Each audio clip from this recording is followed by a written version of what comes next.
Hello, my friends, and welcome to episode 5 of I Keep Thinking It's Tuesday. I am coming to you here on this glorious snow-filled Tuesday here in Blue Hill, and just wanted to talk to you guys a little bit about a couple things today, but start with travel. So I'm traveling tomorrow to Louisiana, and I will be visiting there and spending a little bit of time in Louisiana as I split my time between the two places a little bit, the Red Stick and the Blue Hill. So that will happen tomorrow morning, much too early, flying out much too early in the morning.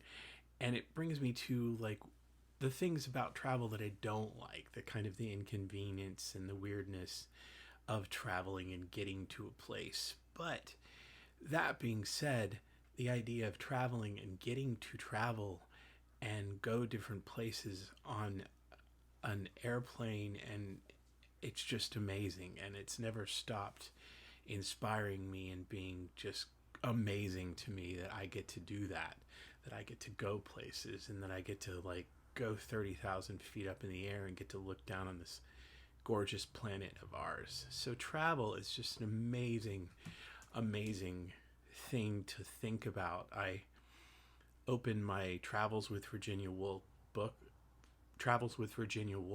book yesterday and kind of revisited some of her writings about traveling, and so cool to see how she like really looked at traveling and thought about the displacement as well as the rewards of traveling. So as always, I'm gonna recommend Virginia Woolf on pretty much any subject. So another thing I wanted to talk about today is this marvelous book, Blue. It is a history of a color. It's a really marvelous kind of dialogue of the color and our relationship as cultures to this color. I talk about this color in my color lecture in my art history class pretty extensively, in the history of it and how we as cultures build relationships with color. So that's an interesting way to look at it. These relationships that we have with color and different things in our societies don't come fully formed. They grow and they gradually become as our cultures evolve and grow and become something different and interesting and more than they began with.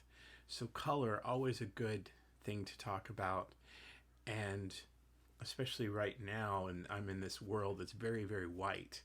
There's lots of snow and ice, so it's very monotone as far as the color of the world goes at the moment with all of the snow.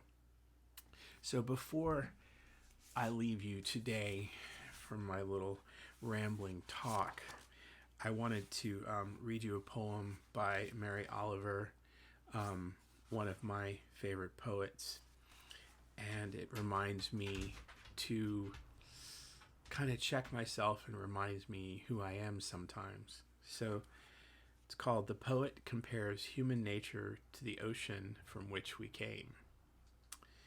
The sea can do craziness. It can do smooth. It can lie down like silk breathing, or toss havoc shoreward. It can give gifts or withhold all.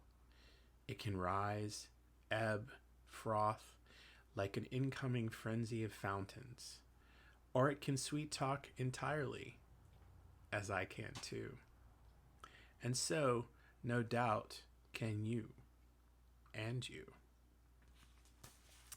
So that's a poem by Mary Oliver from her collection, 1,000 Mornings, which I cannot recommend highly enough.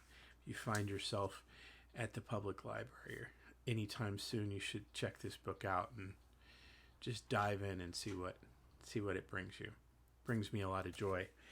So thank you for being here today, listening to my little rambling talk. This semester has started. My online classes are published and going strong, and so I get to think and talk about art all the time for the next couple months, which is something that I certainly enjoy. I hope that wherever this Tuesday in January finds you, you are warm and happy And I will look forward to seeing you in the next episode. Take care, my friends. Be kind.